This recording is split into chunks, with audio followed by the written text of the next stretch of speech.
Bien, vamos a hablar ahora de enlaces en sólidos. Los sólidos tienen unas características especiales y es que están constituidos por un gran número de átomos, se agrupan en un conjunto regular y en estructuras periódicas. Y hay tres tipos de enlaces en los cuales ellos se pueden agrupar, formar. El enlace iónico, uno de sus principales ejemplos es el cloruro de sodio, NaCl, enlaces covalentes como ocurre con el carbono, y el enlace metálico, que es el más débil. Este se caracteriza por tener electrones libres, que precisamente vamos a ver después que esa es la causa por la cual puede existir conducción en ellos. En el caso del enlace iónico, ahí tenemos nosotros la figura del cloruro de sodio.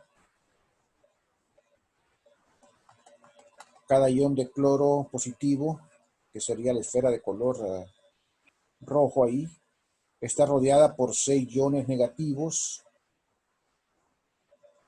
de cloro, que serían las esferas azules. Aquí se nota eso en esta figura que está acá.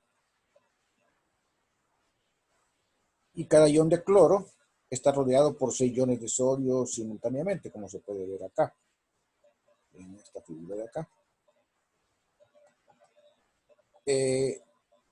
La energía total para el enlace, en este caso, tiene una componente atractiva y una componente repulsiva. La componente atractiva se describe como alfa KE cuadrado dentro de R, donde K es la constante, ya que ya conocemos la constante dieléctrica. Alfa es una constante que se llama constante de Madelung, que para el cloruro de sodio es 1.7476.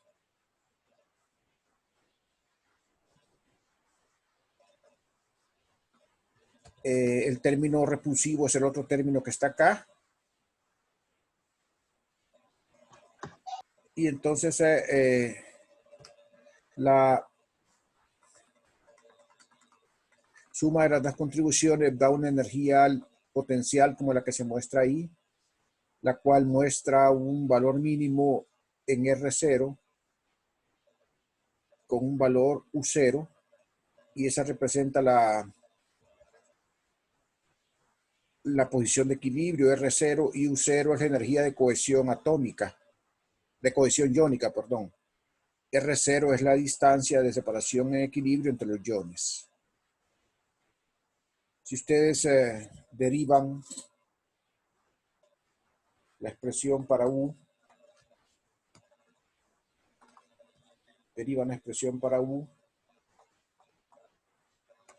expresión que tenemos acá con respecto a R,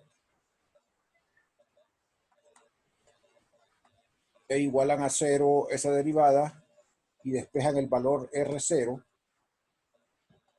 y luego lo sustituyen, que es como se hace cuando uno optimiza una función, encuentran que el valor U0 tiene este valor que está aquí, menos alfa KE cuadrado entre R0 multiplicado por 1 menos 1 entre M.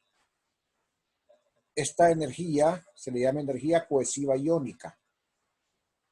En este caso, ¿verdad?, del sólido.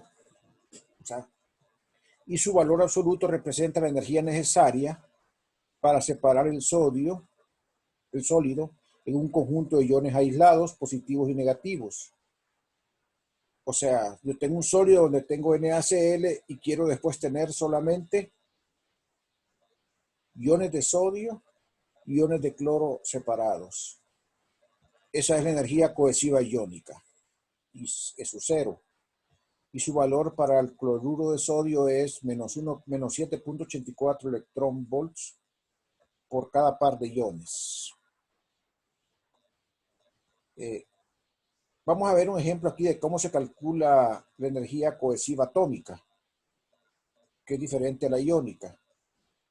La energía cohesiva atómica es la energía de enlace relativa a la energía de los átomos neutros. Entonces vamos a ver cómo se calcula para este caso, y es un ejemplo que puede servir para otros casos. Para NaCl la energía cohesiva atómica sería, miren, aquí voy a separar tres partes. Una sería primero, la primera etapa sería la que se gasta en separar los iones, el cloruro de sodio en dos iones separados, un Na más y un Cl menos, que es la que vimos antes, que es la energía cohesiva iónica, que es menos 7.84 electronvolts. Luego, pues hay que convertir el ion cloro en un átomo de cloro, y eso tiene un costo energético de menos 3.62 electronvolts. Y luego hay que convertir un ion de sodio en un átomo neutro de sodio, y eso tiene un costo energético de 5.14 electronvolts. Si yo sumo estas tres, entonces encuentro la energía cohesiva atómica, menos 6.32 electronvolts. O sea, como yo tengo entonces, después de tener un sólido, una estructura sólida donde tengo NaCl, o sea, un compuesto NaCl, cuánta energía se requiere para tener los átomos de sodio y de cloro separados. O sea que el valor absoluto de esa cantidad es 6.32 volts, que sería la energía que tendría que ser un agente externo para separar y tener a partir de un sólido donde hay cloruro de sodio, átomos de sodio y átomos de cloro separados.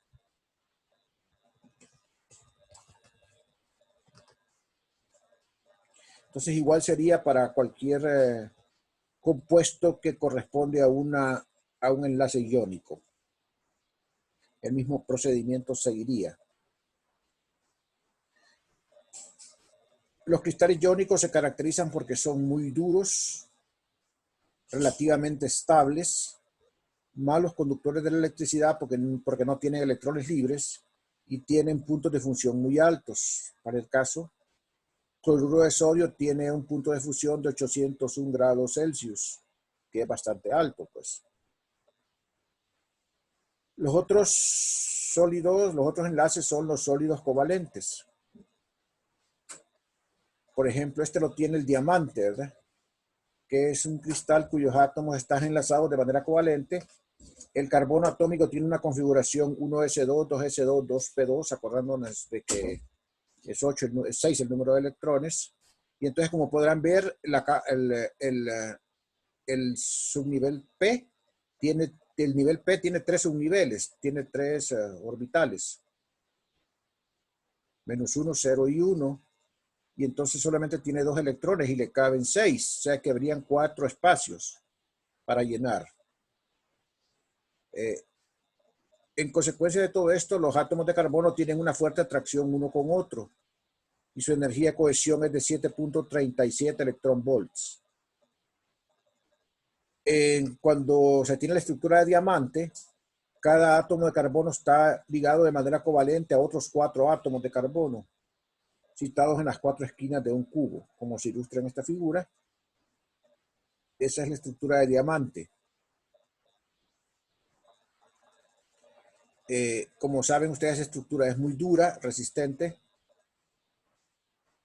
Cada átomo de carbono forma enlace covalente con los otros 4 átomos más cercanos. A esta estructura por eso se le llama tetraedro. Y el ángulo de cada enlace es de 109.5. Hay otros cristales, ¿verdad?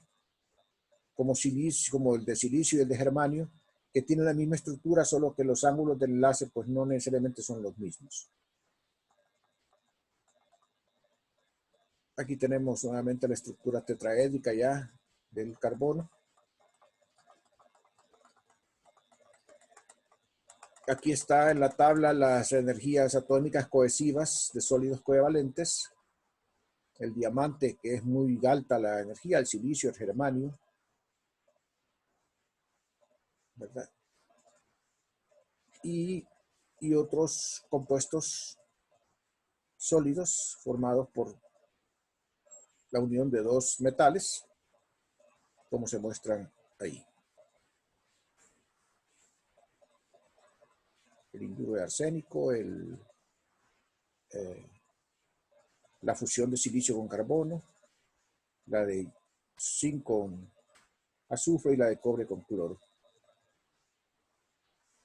Pueden ver que esta es muy alta, ¿verdad? Tiene 9.24 electronvolts en el enlace iónico. Eso explica la dureza, ¿verdad? O sea, la dureza que tienen estas estructuras y los puntos de fusión muy altos. Por ejemplo, el diamante tiene 4000 Kelvin.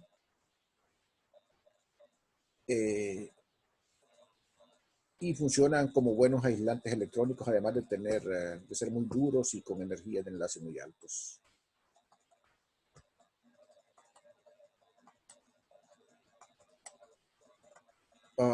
Finalmente, los sólidos metálicos, que para efectos de conducción de la electricidad son los más interesantes, los más importantes. Estos enlaces en general son más débiles que los iónicos o los covalentes. O sea, son los más débiles. Y los electrones exteriores de los átomos de un metal están relativamente libres para moverse por el material. O sea, el metal contiene electrones libres. Y existe en grandes cantidades esa cantidad de electrones libres. Y en la estructura metálica se dice que se puede ver como un mar o un gas de electrones libres que rodea una red de iones positivos. El mecanismo de enlace de un metal es una fuerza de atracción entre el conjunto total de iones positivos y el gas de electrones. Los metales tienen una energía de cohesión de 1 a 3 electronvolt por átomos, que pueden ver ustedes que es mucho menor que las energías de cohesión de los sólidos iónicos o de los covalentes. Esto sería como el gas, como la idea del mar de electrones. Tienen un ion metálico y la parte azul sería toda la región donde andan los electrones del gas de electrones.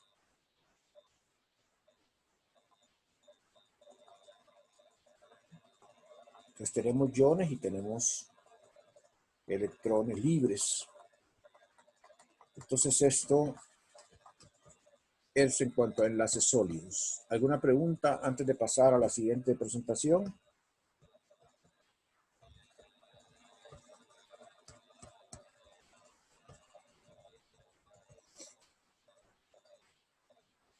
Bien, voy a pasar entonces a la siguiente presentación. Y vamos a hablar aquí de la teoría de electrones libres en metales.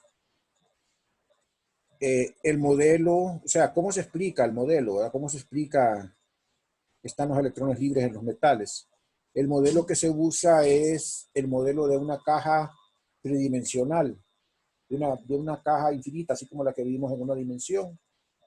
¿Se acuerdan que los valores propios en una dimensión eran estos que están escritos acá? H cuadrado entre 8ml cuadrado por n cuadrado. Esos eran los valores propios de la energía, los valores de la energía. Y ese escrito en términos de H barra sería esto, que está acá con n entero. Pues cuando ustedes tienen como una caja en 3 dimensiones, la situación es exactamente la misma. Lo único que en 3 dimensiones no solamente hay un número cuántico n, sino que hay 3 números cuánticos, uno para cada dimensión. Nx al cuadrado más ny cuadrado más nz cuadrado. Entonces, hay un número cuántico nx, un número cuántico ny y un número cuántico nz. Uno para cada dirección. Bueno, hay varios desarrollos teóricos acá que no los vamos a hacer todos acá, pero vamos a distinguir algunas funciones que son importantes. Por ejemplo, lo que se llama la función densidad de estados, que es la función GDE. Entonces, esta función GDE, si la multiplico por DDE, va a dar el número de estados accesibles por unidad de volumen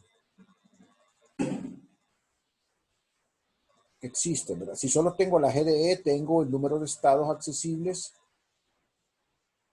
¿verdad? Por unidad de energía, pero aquí tengo el número de estados accesibles por unidad de energía, por unidad de volumen. Todo lo que tengo acá, el GDE, DDE, el número de estados accesibles por unidad de volumen, perdón, esa se llama densidad de estados. sea, toda esta que está acá, que sería, o sea, la 8 raíz de 2 pi me a la 3 medios entre h cubo por e a la 1 medio. Esa es una cantidad estadística que da una idea del número de estados accesibles. Se calcula en base a un análisis de esta energía, haciendo un poco de estadística y haciendo algunas suposiciones como de que esta distribución puede ser continua. Entonces, pero no vamos a entrar en detalle de cómo se calcula esa función densidad de estado GDE. Entonces, claro, si yo tengo esta expresión de acá y la integro sobre toda la energía, obtendré el número de estados totales por unidad de volumen, porque ya integré sobre todas las energías.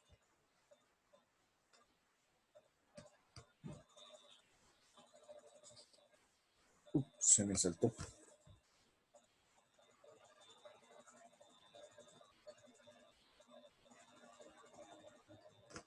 Entonces, esa es una de las funciones importantes. Esa función, como les da el número de estados permitidos por unidad de volumen, la G, ¿verdad? La GDE. La otra función es la que se llama FDE, que es la función de distribución de Fermi. Esta fórmula da la probabilidad de que un estado particular con energía E sea ocupado por un electrón en un sólido. Entonces, estas dos, la G y la F, son útiles para los cálculos del número de electrones libres que hay en un metal. Aquí hay unas características, aquí está la constante de Boltzmann, ¿verdad? Que está ahí, la temperatura en grados Kelvin, y esta energía SUF que está acá es una energía muy importante, porque es una energía crítica. Se le llama energía de Fermi, a esta F que está acá. Es una energía crítica porque en su valor hay un cambio en el comportamiento de la función FDE, de la probabilidad de tener un estado particular ocupado o no ocupado en el sólido. Entonces la G da el número de estados accesibles y la F da la probabilidad de que los estados sean ocupados. La relación que hay entre F y G, pues si yo quiero calcular el número de electrones por unidad de volumen con energía entre E y E más D de E, entonces yo tengo que, eso sería esta cantidad que está acá. Si yo le integro, encontraría el número total de electrones por unidad de volumen total a cualquier energía. Entonces, por lógica, si yo quiero ese número va a ser el número GDE que da el número de estados accesibles que pueden ser ocupados por electrones por la probabilidad de ocupación de esos electrones. Entonces tengo que multiplicar las dos porque este da el número de posibles estados y esta es la probabilidad de que sean ocupados, ¿verdad? Entonces esto nos da el número de electrones por unidad de volumen con energía entre E y E más D. O sea, para eso son importantes F y G. Si nosotros escribimos entonces acá los valores que tienen F y que tiene G que vimos antes, tendríamos esta expresión para NE de E. Y si yo integro entonces entre el rango de energías de 0 a infinito, vamos a tener esa expresión que está ahí, que nos daría el número total de electrones por unidad de volumen.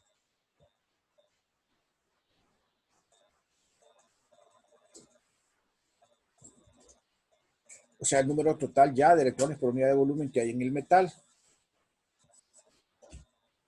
Pueden ver que esa es una función de la temperatura. Y aparece aquí el término energía de Fermi, que es bien importante porque ese término es característico para cada metal. Cada metal tiene su propia energía de Fermi y entonces los valores de SNE van a variar por eso. Van a variar porque hay una energía de Fermi diferente y van a variar también porque hay una temperatura diferente después de integrar. En un caso particular es a t igual a 0. A t igual a 0 resulta que la función de distribución de Dirac, a temperatura Kelvin 0, la función de distribución de Dirac es 1. Entonces, en ese caso, nosotros tenemos que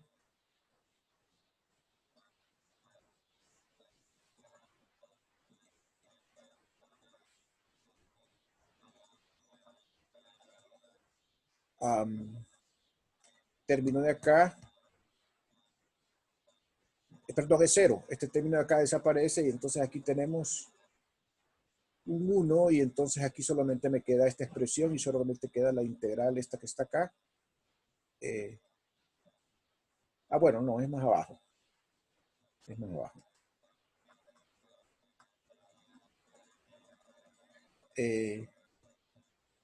Esto resulta a t igual a 0, donde entonces aquí lo que tengo es que la función esta es 1, toda la función, porque el término este resulta 0.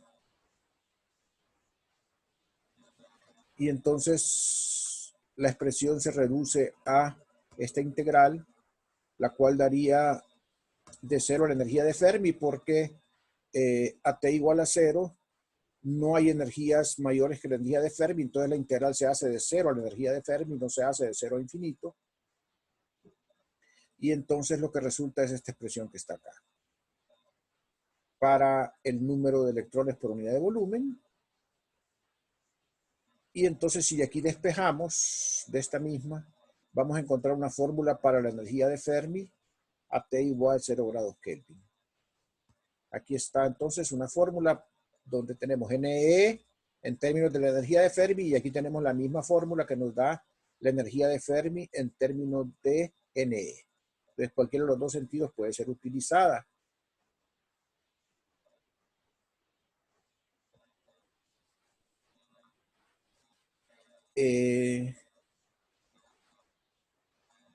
Aquí tenemos las gráficas de la energía de Fermi a T igual a 0. Como pueden ver, a T igual a 0, la energía de Fermi da la función de distribución 1 para valores de 0 a la energía de Fermi y 0 para valores mayores. O sea, no hay ninguna probabilidad a temperatura 0 de que a valores mayores de la energía de Fermi hayan estados ocupados. La probabilidad se hace 0. Todos los estados ocupados están a energías menores que la energía de Fermi. Y la probabilidad es 1 completamente para cualquier estado menor que la energía de Fermi a T igual 0. Entonces, eso explica acá, ¿verdad? Aquí pueden ver que tal vez eso, hubieran visto esa gráfica antes. Eso explica aquí el límite. Que como las energías son menores que la energía de Fermi, entonces esto es una forma menos infinito, porque, ¿verdad? Porque hay aquí un 0, entonces una forma menos infinito y a la menos infinito es 0 y 0 más 1 es 1. Entonces es para la función de distribución. Entonces, pero ¿qué pasa a temperaturas mayores que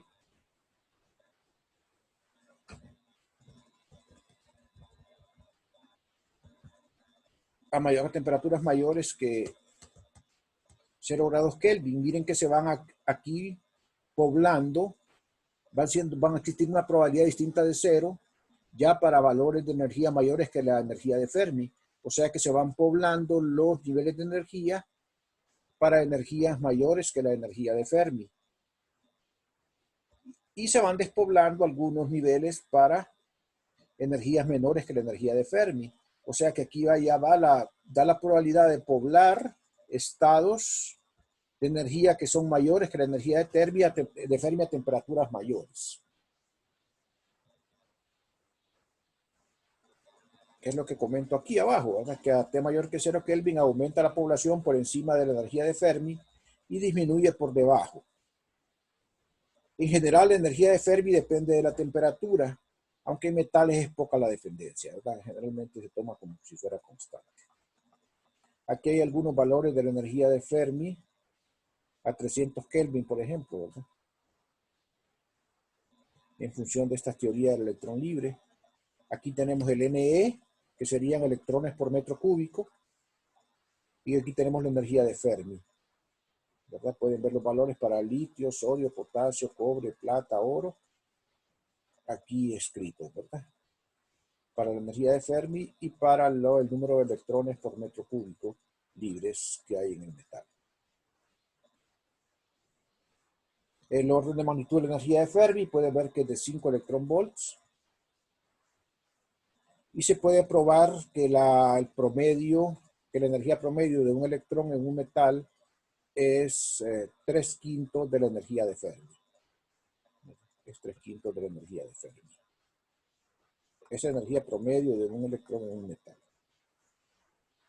Ahí llega esta presentación. En la próxima parte voy a presentar algo que me hace falta aquí. Y entonces voy a pedir, como ya me dio el Zoom el aviso, que si no tienen ahorita un comentario o una pregunta, vamos a suspender por 10 minutos, exactamente 10 minutos la presentación, para comenzar en 10 minutos otra vez. Está bien, licenciado. Perfecto, entonces nos veremos en 10 minutos, son las 11:34, serían a las 11:44, 11:45 por tarde.